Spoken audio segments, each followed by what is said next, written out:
Hello guys, welcome to the unique study official. मैं हूँ राज परमार और आज पढ़ने वाले हम बीकॉम सेम 4 का स्टेट। अब स्टेट में हम आखिरी चैप्टर लेने वाले हैं जिसका नाम है टाइम सीरीज।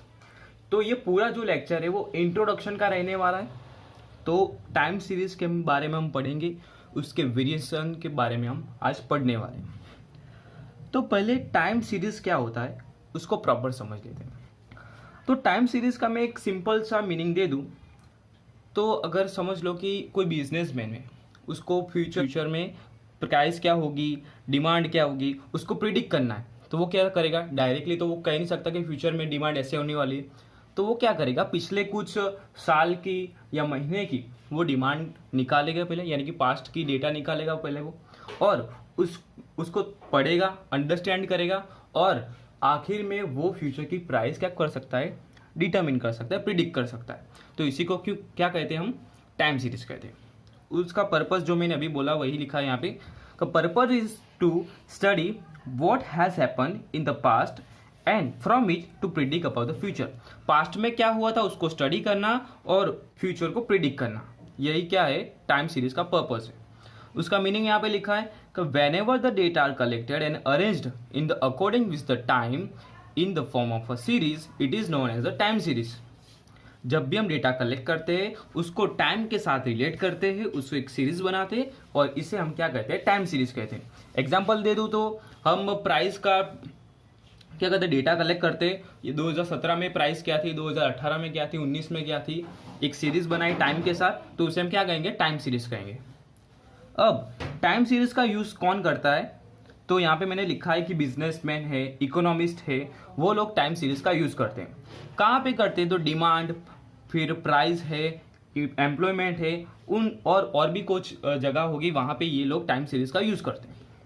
अब सपोज कर लो कि कोई इकोनॉमिस्ट है, फॉर एग्जाम्पल कि कोई इकोनॉमिस्ट है, वो फ्यूचर में राइस की प्राइस क्या होगी वो प्रिडिक्ट करना चाह रहा है। वो क्या करेगा, प्राइस का पीछे का डेटा निकालेगा। समझ लो उसने डेटा निकाल दिया, तब भी वो डायरेक्ट नहीं कह सकता कि फ्यूचर में प्राइस क्या होगी, वो डायरेक्ट कह सकता नहीं है। इसके लिए उसको क्या मालूम होना चाहिए कि प्राइस पहले डिपेंड किस में है। ठीक है, प्राइस डिपेंड किस में है वो उसको पहले मालूम होना चाहिए। तो यहाँ पे लिखा है price of the rice depends अपन किस पे होती है, पहले तो डिमांड कैसी है, राइस की डिमांड कैसी है, फिर उसकी सप्लाई कैसी है, फिर रेनफॉल हुआ था कि नहीं उस पर डिपेंड है, वेदर कैसा था, सनी था, क्लाउडी था, the price of the substitute good, यानी कि जो खिचड़ी बनाने के लिए राइस होते वो सब्सटीट्यूट गुड हो गया, और पॉलिटिकल चेंजेस। इन सभी के बारे में अगर वो डिटेल में क्या करता है, इंफॉर्मेशन, नॉलेज कलेक्ट करता है, तो जब वो फ्यूचर की प्राइस प्रिडिक्ट करेगा तो वहां पे जो फ्यूचर की प्राइस होगी वो क्या होगी, एग्जैक्ट होने के चांसेस सबसे ज्यादा होते हैं। बस तो इसीलिए उसको ये सब हर एक का सेपरेट पार्ट अलग से पढ़ना पड़ता है, तभी वो फ्यूचर की प्राइस अच्छे से प्रिडिक्ट कर सकता है। तो if all the these factors और components can be separated out from one another, then it may be possible to know the effect of each component on the price and they may help us in predicting the future values of the series. तो चलो अब हम पढ़ेंगे main topic पे जो है variation in times.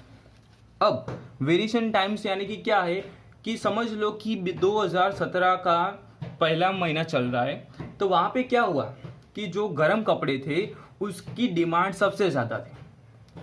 अब उसके पीछे का रीज़न क्या है, तो आप सिंपली कहोगे कि जनवरी महीना था, ठंड ज़्यादा थी, इसीलिए उसका जो डिमांड था वो सबसे ज़्यादा था। तो इसे कहते हैं वेरिएशन इन टाइम सीरीज। क्या हुआ था तब, इसीलिए इसको यूज़ किया जाता है कि कौन सा इसके पीछे का रीजन क्या है। तो यहाँ पे दो वेरिएशंस यहाँ पे अलग किए गए, long term variation and short term variation. Long term variation क्या है, लॉन्ग टर्म वेरिएशंस क्या है, तो पहले है ट्रेंड जिसको हम सिक्युलर ट्रेंड भी कहते हैं, दूसरा है साइक्लिकल वेरिएशन, और शॉर्ट टर्म वेरिएशन में क्या है, seasonal variation and irregular variation. अब ट्रेंड के बारे में पढ़ते हैं। आप नहीं बोलते कि अभी इसका ट्रेंड चल रहा है बस, तो अगर कोई इकोनॉमिस्ट है, स्टडी कर रहा है वो, तो उसको मालूम पड़ेगा कि यहाँ पे इसकी डिमांड ज़्यादा थी। क्यों थी, क्योंकि वहाँ पे उसका ट्रेंड सबसे ज़्यादा था। ये सब क्या है, उसके पार्ट है टाइम सीरीज के, कि ऐसा क्यों हुआ था, इसके पीछे के रीजन है ये सब। ठीक है, तो ये पढ़ना है। अब ट्रेंड यहाँ पे इसका एग्जैक्टली मीनिंग समझे तो if there is a constant growth और constant decline in is found it is called trend. जब जहाँ पे एक कांस्टेंट ग्रोथ आपको दिख रहा है और कांस्टेंट डिक्लाइन दिख रहा है तो हम उसे क्या कहेंगे, ट्रेंड कहेंगे। अब यहाँ पे मैंने एग्जांपल लिया है कि पिछले कुछ सालों में आप देखो कि जो गेहूं थे उनकी प्राइस क्या हो रही है, कांस्टेंट इंक्रीज हो रही है। एग्जैक्टली करंट सिचुएशन की एग्जांपल दूं तो आप पेट्रोल का एग्जांपल ले सकते हो। पेट्रोल आप देख सकते हो कितना ज़्यादा हाई लेवल पे उसकी प्राइस पहुंच गई है, तो पेट्रोल का आप एग्जैक्टली क्या एग्जांपल ले सकते हो। अब price of wheat steady increasing trend यहाँ पे देखने को मिल रहा है। पिछले कई सालों से उसकी जो प्राइस है बढ़ती जा रही है, उसके पीछे के रीजन से आए तो पॉपुलेशन जब बढ़ेगी तो ऑब्वियसली लोगों को खाना पड़ेगा, इसलिए जो व्हीट है उसकी प्राइस और डिमांड दोनों बढ़ेगी। Habit of the people in their like and dislike and changes in the taste, इन सभी के कारण क्या हुआ था कि price of the wheat steady increasing हो सका। अब इसका लॉन्ग टर्म में के साथ क्या कनेक्शन। अब लॉन्ग टर्म यानी कि ये मतलब नहीं कि 5 साल 10 साल, हम किस टॉपिक पे बात कर रहे हैं और उसमें लॉन्ग टर्म क्या है। अगर हम वीडियो की बात की जाए तो वहाँ पे ट्रेंड चल रहा है तो उसका मीनिंग क्या हुआ कि लॉन्ग टर्म यानी कि 1 2 3 मंथ्स वही लॉन्ग टर्म होगा। कोई भी वीडियो का ट्रेंड चल रहा है तो वो ज़्यादा 2-3 साल तक तो नहीं चलने वाला है, वो ऑब्वियसली 2-3 मंथ या 1 मंथ तक चलेगा, तो वही उसका क्या होगा, लॉन्ग टर्म होगा। तो यहाँ पे ट्रेंड आपको समझ में आ गया होगा। अब हम बात करते हैं साइक्लिकल वेरिएशन। साइक्लिकल वेरिएशन यानी कि जो बिजनेस साइकिल में वेरिएशंस आते हैं उसको हम साइक्लिकल वेरिएशन कहते हैं। अब साइक्लिकल वेरिएशन में बूम रिसेशन, पहले तेजी आती है फिर मंदी आती है, तेजी मंदी ऐसा होता रहता है। आप 11वीं में पढ़ चुके होंगे, तो यही क्या है, साइक्लिकल वेरिएशन है। फिर एक आता है सीजनल वेरिएशन, जो शॉर्ट टर्म में सीजनल वेरिएशन यानी कि विंटर समर मानसून, ये सब क्या है, सीजनल वेरिएशन। विंटर में क्या होता है, गर्म कपड़े की डिमांड बढ़ जाती है, समर में क्या होता है, बर्फ़ की और सबकी डिमांड बढ़ जाती है, मानसून में क्या होता है कि अम्ब्रेलाज वो सब की डिमांड बढ़ जाती है। और सीजनल में हम और एग्जांपल ले सके तो वहाँ पे फेस्टिवल्स हम दे सकते हैं कि उत्तरायण में काइट्स की डिमांड बढ़ जाती है, दिवाली में पटाखे की डिमांड बढ़ जाती है, ये सब क्या होता है, सीजनल वेरिएशन होता है। फिर आखिर में बात की जाए तो इरेगुलर वेरिएशन। इरेगुलर वेरिएशन यानी कि हम उसके बारे में प्रिडिक्ट नहीं कर सकते, फ्यूचर में क्या होने वाला है ये किसी को पता नहीं है। इरेगुलर वेरिएशन में फ्यूचर में स्ट्राइक भी आ सकती है, फिर नेचुरल कैलेमिटीज़ भी आ सकती है, यानी कि भूकंप आ सकता है, दुष्काल पड़ सकता है, वो सब भी इरेगुलर वेरिएशंस में आते हैं। और वार हो सकते हैं, ये सब क्या आता है, इरेगुलर वेरिएशन में आते हैं। ये सब क्या थियरी, जब आपको एग्जाम में थियरेटिकल एक प्रश्न पूछे गए होंगे तो आप इसको, जब आपको कॉन्सेप्ट पता होगा तो आप इसको एग्जैक्टली लिख सकते हो। यहाँ पे एक मैंने फंक्शन लिखा है, O is equal to T plus S plus C plus T.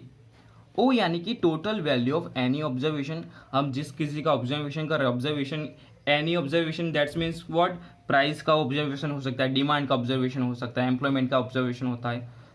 तो वहाँ पे टोटल ऑब्जर्वेशन यानी कि इन चारों का हम टोटल करेंगे तभी हमको टोटल ऑब्जर्वेशन मिलेगा। तो टी यानी कि ट्रेंड, एस यानी कि सीजनल वेरिएशन, सी यानी कि साइक्लिकल वेरिएशन, एंड टी यानी कि आई यानी कि इरेगुलर वेरिएशन।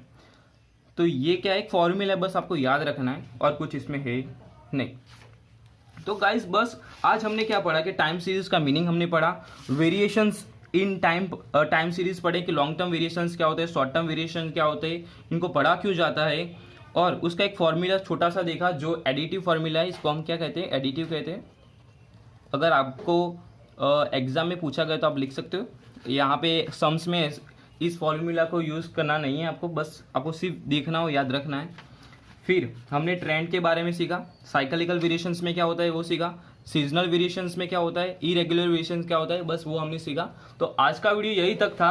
अगर आपको कोई भी प्रॉब्लम या क्वेरी आ रही है तो आप प्लीज़ मुझे कमेंट करिए और मैं 100% उसका रिप्लाई करूंगा और आपको जब कॉन्सेप्ट क्लियर करने की मैं कोशिश करूंगा। अगर वीडियो आपको अच्छा लगा होगा तो गाइस प्लीज़ लाइक करना, शेयर करना, सब्सक्राइब करना ना भूले, अपने दोस्तों के साथ उसको शेयर करना।